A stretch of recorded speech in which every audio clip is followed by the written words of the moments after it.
భాగ్యలక్ష్మినే ఎట్లుననొల్ల చీరల షైను మంచిగా ఉన్నది కదా. అయితే వరలక్ష్మి వ్రతం కదా, పొద్దుగాలనే లేచిన తానాలు జేపాలు వేసి లక్ష్మీదేవిని తృప్తిగా మొక్కుకున్నుల్లా. అమ్మ వరలక్ష్మి, ఈ భాగ్యలక్ష్మిని భద్రంగా చూసుకో తల్లి, నీకు తోచినప్పుడు నాకు వరాలిద్దు గాని సరేనా అని మొక్కినా.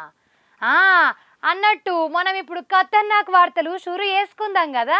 అంతకంటే ముందుగాల ఏంటియో ఎరికే కదా, అవే నెత్తిగీతలు. బండన్న పోయొచ్చిండు ఫోన్ ట్యాపింగ్ విచారణకు.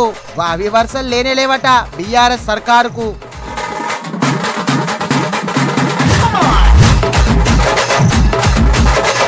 బీజేపీ గూట్లకు పోతుండట గువ్వల. ఎంతమంది పోతారో సారెంట.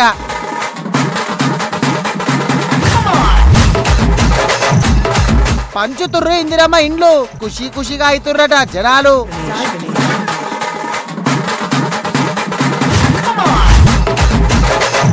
హైదరాబాద్ పట్టణానికి సముద్రం వచ్చిందా, గంట వానకే గింత ఆగమైతుందా?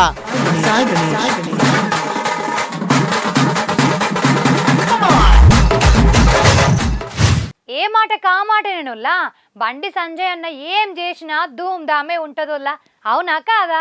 అయితే మన కాడ ఫోన్ ట్యాపింగ్ పంచాది నడుతుంది కదా. బీఆర్ఎస్ పాలనల లీడర్ల ఫోన్లు ఇన్నరని కేసు పడ్డది. ఈ ట్యాపింగ్ తోని బాధపడ్డోళ్లను ఆఫీసులకు పిలిపించుకొని ఎంక్వైరీలు ఎత్తుర్రు. ఇక ఇప్పుడు బండి సంజయ్ అన్న వంత వచ్చిందుల్లా. ఎన్నొద్దులు పోయినోళ్ళందరూ ఓకెత్తు, బండి సంజయ్ అన్న ఎంక్వైరీ ఇంకో మళ్ళో ఎత్తు అన్నట్టే అనిపిస్తుందిల్లా. మీకు కూడా గట్లనే అనిపిస్తుంది కదా, చూడురు మరి.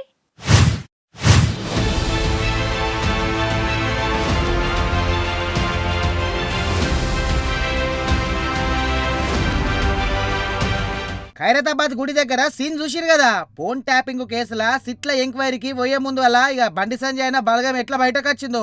విచారణకు పోయే ముందు సంజయ్ అన్న ముందుగా ఖైరతాబాద్ అంజన్న గుడి కాడికి పోయి పూజలు చేసిండు. పూజలు అవి చేసినాక సిట్ ఆఫీస్కు పాదయాత్ర చేసుకుంటా బయలుదేరిండు. ఉత్తగ పచ్చిగా పోలే, అగో చేతిలో చూడుర్రి 2 బెండల బకాయిదాలు. ఇక వాటి ఆధారాలు మంచిగానే జమ చేసిడు, గనిగానం ఆధారాలు. ఎంతైనా సెంటర్ మినిస్టర్ కదా, గాయంత పతారా ఉండదా ఏంది? అయితే సంజయ్ అన్న సిట్ల విచారణకు పోయే ముందు ఏమన్నాడు అయినాడు ముందుగాలైతే.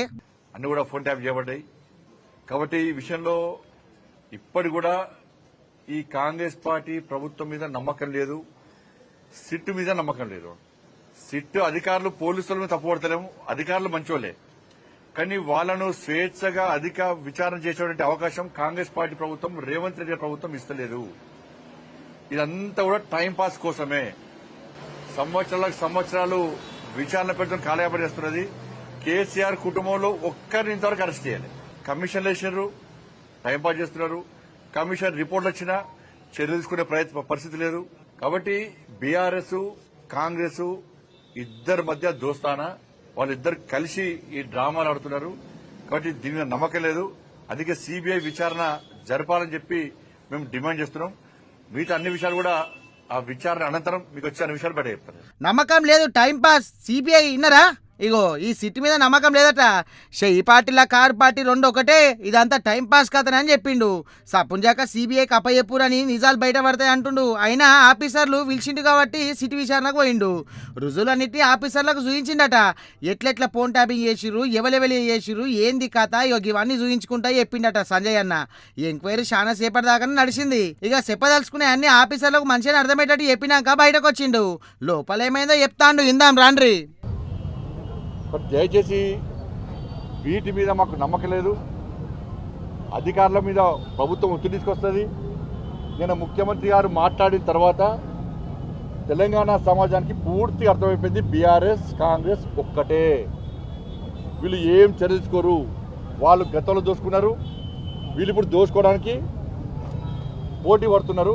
కాబట్టి వీళ్ళ మీద వాళ్ళు విచారణ జరపరు, వాళ్ళ మీద వీళ్ళు విచారణ జరపరు. కాబట్టి సిబిఐకి అని చెప్పి భారతీయ జనతా పార్టీ డిమాండ్ చేస్తున్నది.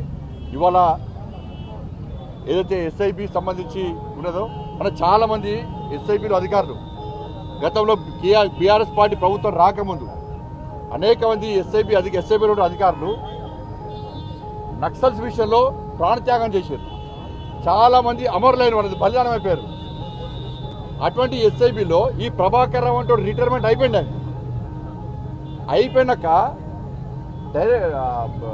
డిఓటి టెలికాం డిపార్ట్మెంట్ సంబంధించి అధికారులు క్వశ్చన్ చేసిండ్రు ఎవరిని, బీఆర్ఎస్ పార్టీ ప్రభుత్వాన్ని. అరే ప్రభాకర్ రావు అంటే రిటైర్మెంట్ అయిపోయాడు, అటువంటి వ్యక్తిని ఎస్ఐబిలో మీరు ఏ విధంగా మీరు పెడతారు? చాలా రహస్యాలు మేము ఇలా రికార్డ్ చేయాల్సి వస్తుంది, మావోయిస్టులకు సంబంధించి ఎట్లా పెడతారు అంటే, ఈ బీఆర్ రాష్ట్ర ముఖ్యమంత్రి ఏం రాసింది తెలుసా, ఈయన ఐజీ అని రాసి రిప్లై ఇచ్చాడు. అగోనట. అయితే ఈ సిట్టు విచారణకు చేయిపాటి ముఖేష్ కుమార్ గౌడ్ సారు, పూపాటి రఘునందన్ అన్న గిట్ల వీళ్ళు పోయిరు గాని బండి సంజయ్ అన్న విచారణకు పోవుడు మాత్రం జరంత అలాగే కొట్టింది. రుజువులు గిజువులు పట్టుకొని జరంత బందోబస్తుగానే పోయిండు. సంజయ్ అన్న ఇచ్చిన ఆధారాలతోని ఈ ఫోన్ ట్యాపింగ్ కేసు ఇంకో తీరు మారుతుంది కావచ్చని అనుకుంటాండ్రు.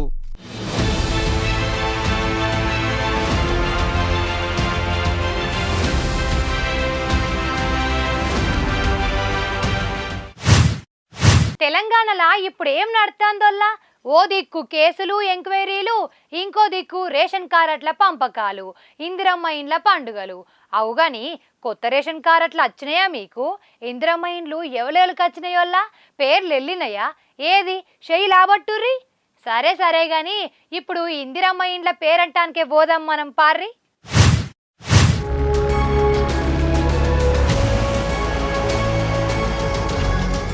అగో చూడుర్రి ఇలా ముఖంలో ఆనందము. ఇప్పుడు వీళ్ళు ఇందిరమ్మ ఇండ్లకు ఓనర్లు అన్నట్టు. నిజంగా సొంతిల్లు ఉంటే మనిషి గెలిచినట్టే. ఇల్లు లేనిది ఏం కమాయి ఉన్నా వేస్టే కదా. అసొంటిది సొంతిల్లు సర్కారా ఇచ్చిందంటే ఇక వీళ్ళ సంబరం చిన్నగా లేదు. అయితే హన్మకొండల ఇందిరమ్మ ఇండ్ల పంపకాలు పేరంటం జరిగిందోల్లా. ఈ కార్యానికి మంత్రి పొంగిలేటి సార్ వచ్చిండు. ఇందిరమ్మ ఇండ్ల లిస్టుల పేరొచ్చిన వాళ్ళని పిలిపించి వాళ్ళ చేతులకు ఇంటి కాయిదాలు పెట్టిండు. ఇంటి ఓనర్లమైనమన్న ఆనందంలా పొంగిలేటి సార్ కాలు మొక్కుకుంటా చిన్నారుతులు చెప్పిరు వీళ్ళు.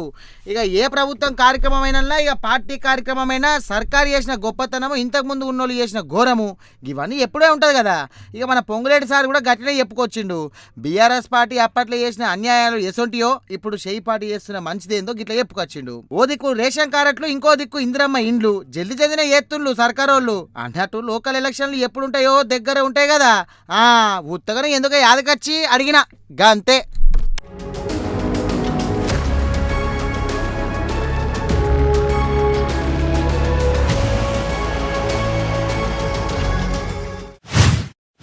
అవుగాని వాన పడతాందా అనోళ్ళ మీకెళ్ళి? ఇంకా కుడుతూనే ఉన్నదా? అసలు హైదరాబాద్ పట్టణంలోనైతే వాన కథ జరంత అలాగే ఉందుల్లా. పగలేమో ఎండ కొడుతాంది, ఇక సూర్యుడు గుట్టల సాటు పోంగానే ఇక వాన దేవుడు వస్తాడు, ఇక దమ్ముకచ్చేదాకా దంచిపోతాండు. సరే వానకాలంలో వాననే పడుతుంది, కానీ పట్నం మునగద్దు కదా, గదే అవుతుంది కాదు. అగో గంట 2 గంటల వానకే చూడు ఎంత ఆగమైపోయిందో హైదరాబాదు.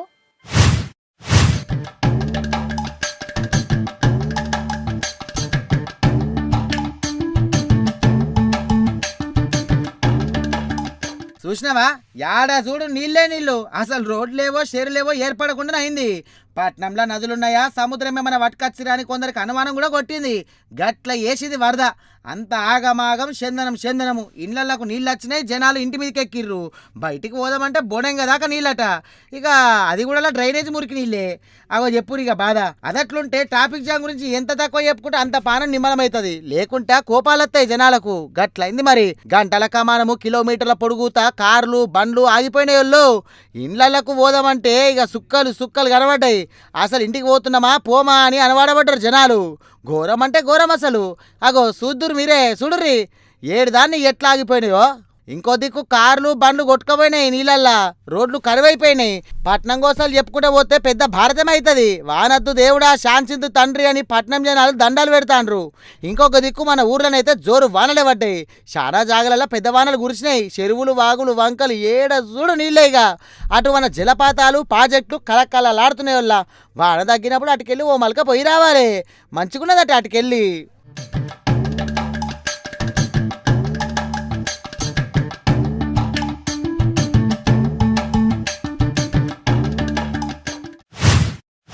ఉత్తరాఖండ్ రాష్ట్రంలో క్లౌడ్ బరస్ట్ వచ్చింది కదా. ఇప్పుడు వచ్చుడేంది, ఆడ తాపకోసారి గిసొంటి బరస్టులు అయితేనే ఉంటాయి, ఆగమాగం చేస్తుంటాయి. అన్నట్టు క్లౌడ్ బరస్ట్ అంటే ఎరికే కదా మీకు. అంటే గంటల 10 సెంటీమీటర్ల కంటే ఎక్కువ వాన పడితే దాన్ని క్లౌడ్ బరస్ట్ అంటారట. నిన్న మొన్న వచ్చిన ఈ క్లౌడ్ బరస్ట్ చేయబట్టి ఉత్తరాకాశి కండ్ల పొంట నీళ్లు పెట్టుకున్నది. అక్కడి పరిస్థితి ఎట్లున్నది, ఏంది కథ, జనం తండ్లాటేంది, సర్కారోళ్ళు ఎట్లా గట్టెక్కిత్తుర్రు, గవన్నీ మన ప్రైమ్ 9 టీవీ కళ్ళకు గట్టినట్టు చూయించింది. పారి మల్లో మల్క చూద్దాం.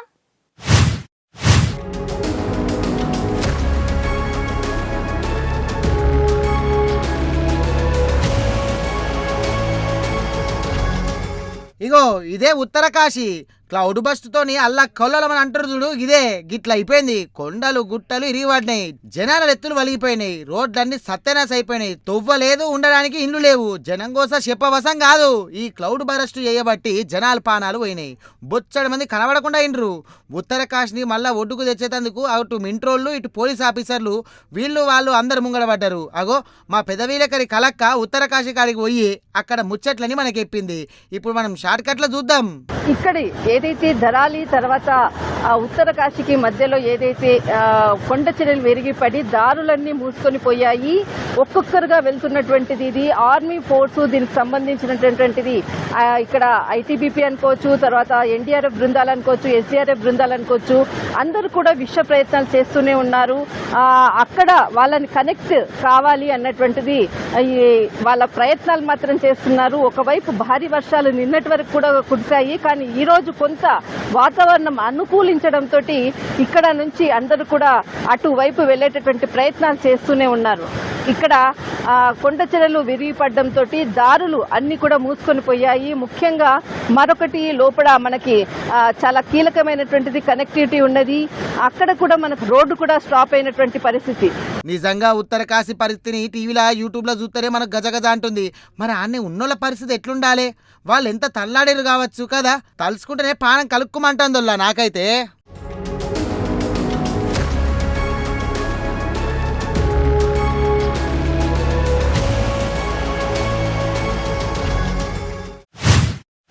గువ్వల బాలరాజు అచ్చంపేట మాజీ ఎమ్మెల్యే 4-5 రోజుల సంధి ఈ సారు పేరు బాగా వినబడుతుంది కదా. కారు పార్టీకి రాజీనామా చేసిండు. కేసీఆర్ సారు తరీకా నడతలేదు, పార్టీని ఎవ్వరు దేక్తలేరు, ఎవ్వరు కాళ్ళే అయిపోయిరు అని గులుక్కుంటా రాజీనామా చేసిండట. సరే బాలరాజన్న మనసులా ఏం పెట్టుకొని ఈ పని చేసిండో గాని, మరి అన్న ఇప్పుడు ఏ పార్టీలకు పోతుండో ఎరకైందా అనల్ల మీకు? నాకైతే ఎరకైంది. నేను మీ చెవుల పెడుతుల్లా. అన్న బాలరాజన్న, నీ గురించే చెప్తున్ననే. నేను చెప్పేది కరెక్ట్ అయినా కాదా మళ్ళా నువ్వే చెప్పాలి. మీరైతే వార్త చూడురల్లా, బాలరాజన్న కూడా చూస్తాడు గాని.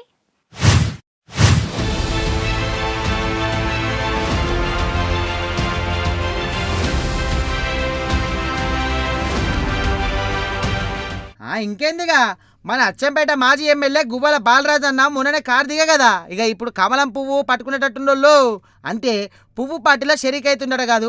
ఇక పువ్వు పార్టీ తెలంగాణ పెబ్బ రామచంద్రరావు సార్తో మాట ముచ్చట కూడా పెట్టిండట పొద్దుగాల. ఇక షాయి బొట్టు తాగకుండా మనసులున్న మాట చెప్పిండట. ఇక పెబ్బ కూడా సరే రా, నువ్వు వస్తా అంటే నేను వద్దంటనా అని మాట ఇచ్చిండా అని అంటుర్రు.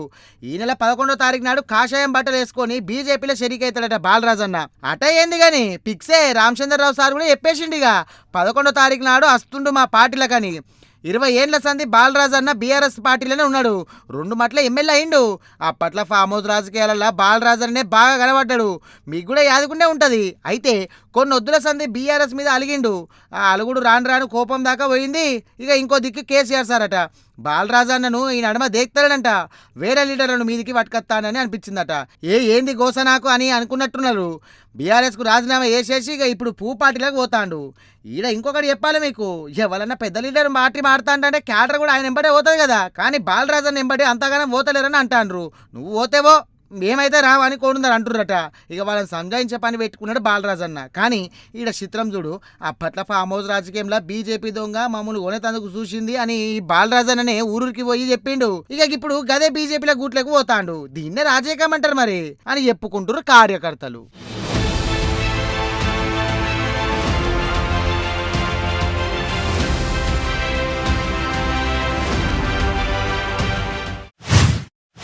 ఇప్పుడు మనం మహబూబాబాద్ జిల్లాకు పోదాం రారుల్లా.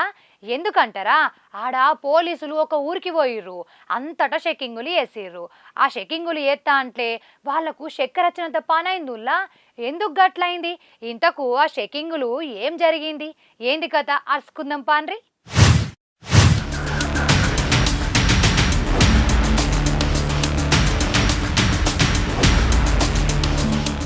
అయితే ఇప్పుడు మనం మహబూబాబాద్ జిల్లా కేసముద్రం మండలం గిర్ని తాండా కాడికి వచ్చినాం. ఎందుకంటారా, ఆడికి పోలీసులు కూడా పోయిర్రు. మొత్తం 70 మంది పోలీసులు ఊరికొచ్చిర్రు.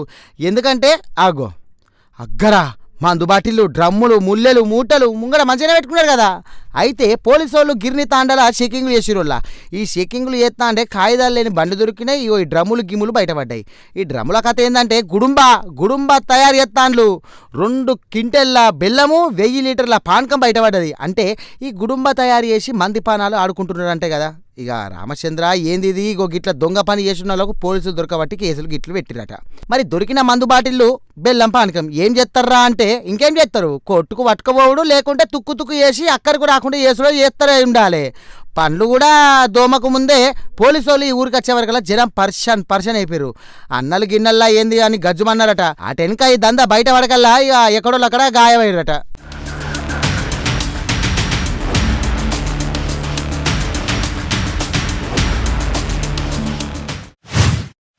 సర్కార్ కొలువంటే జనాలకు సేవ చేసుడు, పుక్కట్లకు కూడా కాదు. అట్లా సేవల పనులు చేసినందుకు సర్కారు నెల జీతం ఇస్తుంది. ఆ జీతం కూడా మన పైసలే కదా. అయితే కొందరు గవర్నమెంట్ ఆఫీసర్లు ఉన్నారోళ్ళ సర్కార్ కొలువంటే లంచాలే తీసుకోవాలి అన్నట్టు చేస్తారు. అసోంటి ఒక అవినీతి లంచగొండి ఆఫీసర్ కాదు, అవినీతి శాప కూడా కాదు, తిమింగలమే చూయిస్తా మీకు చూడుర్రి.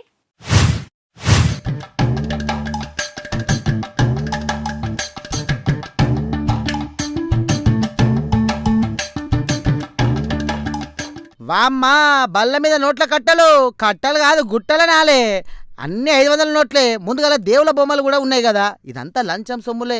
ఈసారి గిన్నిగానం కట్టలు లంచం తీసుకుంటా అంటే ఏసీబీ సార్లు ఆఫీసర్లు దొరకబట్టిర్రు. 1 కాదు 2 కాదు, అచ్చరాల 25 లక్షల రూపాయలలో గిన్ని లక్షలను ఒకేసారి దొరకబట్టుడు ఇన్నేళ్లలో ఏసీబీ చరిత్రలో రికార్డట. ఈ రికార్డు కారకుడు మన ఈ అభావరపు శ్రీనివాస్ సారు. ఈయన ఆంధ్రప్రదేశ్ గిరిజన సంక్షేమ శాఖల పెద్ద ఇంజనీరు. అయితే గిరిజన ఏరియాలల్లో ఏకలవ్య స్కూల్ కట్టేందుకు కృష్ణంరాజు అనేట ఆయనకు కాంట్రాక్ట్ వచ్చింది. ఈయన కట్టగాడికి కట్టిండట. 35 కోట్ల రూపాయలు బిల్లు అయిందంట. ఆ బిల్లు మంజూరు చేరి సంతకాలు పెట్టిరని ఇంజనీర్ సార్ కాడికి పోతే ఈసారేమో ఆ 35 కోట్లల్లా 5 కోట్లు నాయనని పట్టిండట. 5 కోట్లు లంచం ఇస్తే 35 కోట్లకు విడుదల చేస్తానని లంచం అడిగిండు. ఎంత అన్యాయం వల్ల ఇది.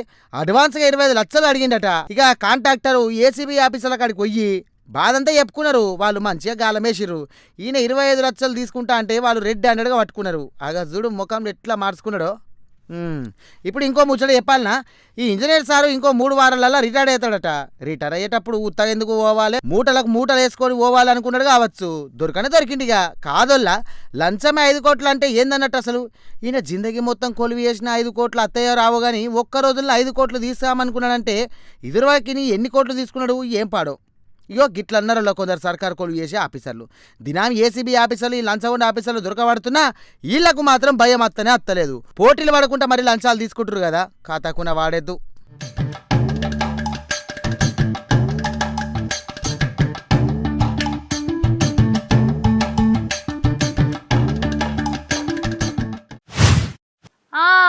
ఎండలల్లా ఏమ తిరుగుతుండ్రు మా మామ టిల్లుగాడు. గిప్పుడు వానలు తరువాయినా పడుతున్నాయి కదా, ఉత్తగనే బుగులు పట్టే ఇంట్లో కూసున్నారులా. గిప్పుడు ఏం చేస్తున్నారో చూద్దాం పాండ్రి. అరే టిల్లుగా మీదికెళ్ళగో తుడ వాన చినుకులు పడుతున్నాయి. ఏమన్నా గప్పురా గిలాసులు ఏమన్నా ఉంటే తెచ్చిపెట్టరా, ఇల్లంతా నానిపోయేటట్టున్నది. ఏమిలో ఏం పాడో మొత్తం యాడదుడు పొక్కలే ఉన్నాయి. బాగోలు పెట్టకపోతే ఏం పెట్టి పాడే మొత్తం సుక్క పట్టు నాకు నెత్తి ఖరాబ్ అవుతుంది. ఆ మేస్త్రి గారిని విప్పించి ఆ పొక్కలని మూపియాలి. చూస్తున్నారు కదా గిట్లుంది మా ఇల్లు సంసారం, వానకు కురువంగా ఎండకు ఎండంగా. అరే టిల్లుగా నువ్వు నన్నేమన్నాను కానీ ఈ ఇల్లునేమనకరా. మా తాతలు ముత్తాతలు పల్లెటూరు ఇడిచిపెట్టి పట్నం వచ్చి ఉండి గుడిసెలేసుకొని ఈ 3 గజాల భూమి సంపాదించిర్రా. నువ్వు నన్నేమన్నా బిడ్డ ఇల్లునేమనకు నువ్వు. అందుకని గుడిసె లెక్క ఉన్నది. ఇంకా అగర్సే నీ ముత్తాత గిట్ట నాకు గనవాడాలి. ఆయన ముత్తాత దగ్గర పంపుతా.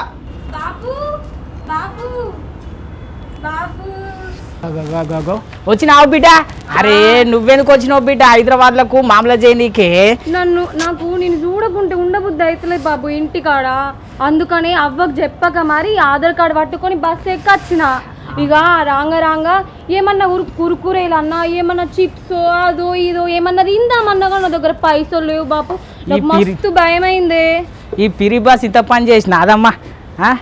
ఏంది బాపు నీకోసం కష్టపడి నేను గట్ల వస్తే నువ్వు గిట్లా అంటావు ఏంది? ఓ నాగవ్వ నువ్వెప్పుడు వచ్చినవే మంచిగా ఉన్నావా? మీ బాపు నిడిచిపెట్టి ఉండకపోతివి. భాగ్యనే ఇప్పుడే వచ్చిన, నేను గిట్లా వచ్చినా నువ్వు గట్ల వచ్చినావు. నాగవ్వ నువ్వేటికి వచ్చినవే? నేను ఇప్పుడే వచ్చిండ్రా తిల్లు మంచిగా ఉన్నావారా? మంచిగున్నా కానీ నువ్వు పట్టం పెట్టి వచ్చినావు. ఎందుకురా నేను రావద్దా ఏంది? పట్టణాన్నకు రారాదనుకుంటున్నావా? ఆ, ఆధార్ కార్డు పట్టుకొని పీరి బస్ ఎక్కొచ్చిన. బాగానే ఉన్నది అబ్బా. ఒక మొక్క ఇల్లు గుర్తాంది మొత్తం బంగోలు పెట్టిన ముసలోడు ఇక మొత్తం చూడు ఎట్లున్నది కథ. అసలు ఏమైందిరా మన ఇల్లుకు గిట్లా అయింది? ఎప్పుడో తాత ముత్తాతల కట్టిన కాలం ఇల్లట, యాడి ఆడ పొక్కలున్నాయి. దానికి ఇంత కవర్ పెడదామా? ఆగుతుందా? ఆగుతుంది కారు, బంగారు ఇల్లు కదా అందుకని ఆగుతుంది. అయ్యో ఎట్లా మరి నేను ఇప్పుడు ఏడ వండుకోవాలి, ఏడు ఉండాలి, ఏడ తినాలి? అదే నేను ఆగమైతే నువ్వు బయటకు వచ్చినావని. మంచిగా నచ్చినావు ఆ వర్షంలో కానీ ఆడ బగోలు పట్టుకుని ఆడ కూర్చో, ఆడ ఉరుతాంది. నేనేం చేయాలి కూర్చొని? మరి ఈ అమ్మ బాగా ఒక ఈ అమ్మ తుడ వడబట్టే ఇక్కడ. అరే అవన్నీ కప్పు పోరా. అరే టిల్లుగా నిండిన నీళ్ళని ఇంట్లో దాచుకుంటావురా? ఏం తీసుకుంటే ఈ పారవస్ రావట్లేదా ఇంకా? ఏంది ఏమో అంటున్నావు? ఇవన్నీ నీరు నిండినా కొద్ది వాటి బాడవసి వస్తుంది. ఎంత ఈ బంగారు కొప్పలకి నీళ్ళు ఎట్లా అనుకున్నావు ఎట్లా వస్తున్నాయి? ఏం కథ ముసలితో నెత్తి ఖరాబ్ ఉంది నాకు రోజు. ఆగాగాగాగాగో ఓ అమ్మ, ఓ భాగ్యమ్మ, ఓ భాగ్యమ్మ చూస్తున్నావా ఇక్కడ ఏం కథ ఎత్తున్నదో? ఇద్దరు కలిసి నువ్వు ఎట్లా ఆడుకుంటున్నారో ఏం సంగతో? ఓరిటిల్లుగా ఏమైందిరా? మామను ఏమంటున్నారా ఇద్దరు కూడి? ఏ బాగా ఇటు అవ్వ ముసలోడు ఏం చేసి ఎరికైనా ఇలా వడ్డ నీళ్ళతో మొత్తం కోట్ర శీషలు పోసుకుని తాగుతాడు. ఎవరికి చెప్పుకోమంటావు నా బాధ? రొత్తున్నది ఇల్లంతా. ఇంకో ముచ్చట ఎత్తే ఇకారం నాకైతే మొత్తం తలకాయ పెట్టుకున్నట్టు అవుతున్నది. మొత్తం ఆ మూత్రం అయితే బయట పోయి బాత్రూంలో పోస్తాడా? కాదు వీడిని నీళ్ళలో పోసి పాడవుతున్నాడు. మొత్తం గబ్బులు ఎత్తాంది. అరే భాగ్యమ్మ, ఓ భాగ్యమ్మ, నీళ్ళు కలుస్తాయి అని చెప్పి పోసి నాకు ఎంతగానో బాణం పడుతున్నది. ఎల్లలే మామా, కండ్లు చేతులు బాగానే పని చేస్తున్నాయి కదా. అయినా మిమ్ముల్ని కాదు. ఓ నాగవ్వ నువ్వేం చేస్తున్నావే మామ గట్ల ఎత్తుంటే? నాకేం తెలిసే భాగ్యదని మా అయ్య గిట్ల ఎత్తురా నాకేమెరక? సరే సరే ఇక్కడ వాన పొట్టు చంపుతున్నది గాని నేనైతే ఇంటికి జరంత ఆల్చంగత్తా పైలం ఉండుర్రి. అక్క ఏదేమన్నా కానీ నువ్వైతే పైన రంగబొంగ పొక్కలు ఏడునే తెలుస్తలేవు. ఈ ముసలోడి కథ పాడేది మొత్తం ఇల్లాన్ని గంజులు వాడిచి పెట్టిండు. అరే అగో ఆడ నీళ్ళు పడుతున్నాయిరా, ఆడ తుట పెట్టుడు ఆడ పెట్టుడు అయ్యా. చూసిండ్రు కదా మా ఊళ్ళలోల్లి చిన్నగుండది. ఒకరు ఆటానా ఇంకొకరు బారానా అంటారు. కానీ ఈ ఆనలకు ఇల్లు కూడా ఉరవగల్ల. కాగితం తెచ్చి కప్పుకోండ్రి. అసలు మన దేశం అంతా దొంగ ఓట్ల కథ నడుతుందని రాహుల్ గాంధీ సారు అన్నాడు కదా నిన్ననో మొన్ననో.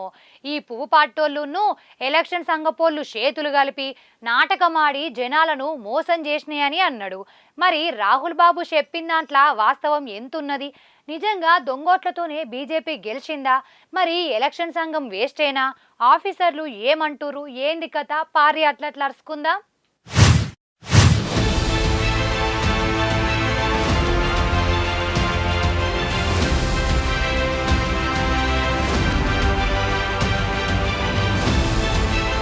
చేయిపాటి రాహుల్ బాబు ఓట్ల మీద మీటింగ్ పెట్టే కదా బేస్తారం నాడు. అసలు ఈ పూపాటి దొంగ ఓట్లతో గెలిచింది. ఒక్కొక్కరు ఇంట్లో 100-200 ఓట్లున్నాయి. ఇక ఒక్క ఇంటి నెంబర్ మీదనే 1000 ఓట్లు కూడా ఉన్నాయని ఇదంతా పూపాటోలు ఎలక్షన్ సంఘపోళ్ళు కలిసి ఆడిన నాటకం అని చెప్పుకొచ్చిండు. ఏవేవో లెక్కలు గిక్కలు అవి కూడా చూయించిండు. అయితే రాహుల్ బాబు ఓట్ల గురించి గిట్ల ఎప్పుడుతోని ఎలక్షన్ సంఘపోలకు జర్రంతా కోపం వచ్చినట్లయింది. ఓస్ని గిదెక్కడ మాట గిట్లట్లుంటుంది? అయినా మేము ఒక పార్టీతో చేతులు కలిపిడేంది గివేం మాటలు అన్నారట. ఇక రాహుల్ బాబు చెప్పినాయని నిజాలైతే ఆధారాలు చూపించాలి, ప్రమాణాలు చేయాలి, ప్రమాణం చేసి కూడా సంతకం కూడా పెట్టాలి. నోటికి ఏదత్తది మాట్లాడు కాదని అన్నారంట.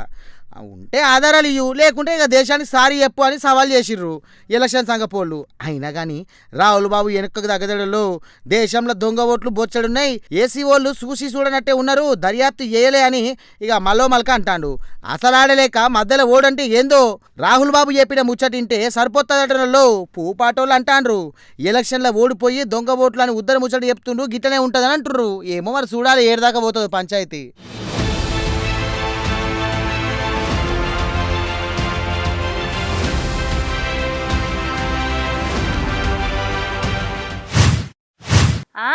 వార్తలు చూసిర్రు కదా. ఇంకా మీతో ముచ్చట పెట్టబుద్ధి అవుతుంది కానీ అర్ధగంట మా ఇల్లే ఒడిసిపాయే. మళ్ళీ వచ్చినప్పుడు అందరికి మంచి వార్తలు పట్టుకొస్తా. మరి నేను పొయ్యొద్దునా? ఉంటా మరి.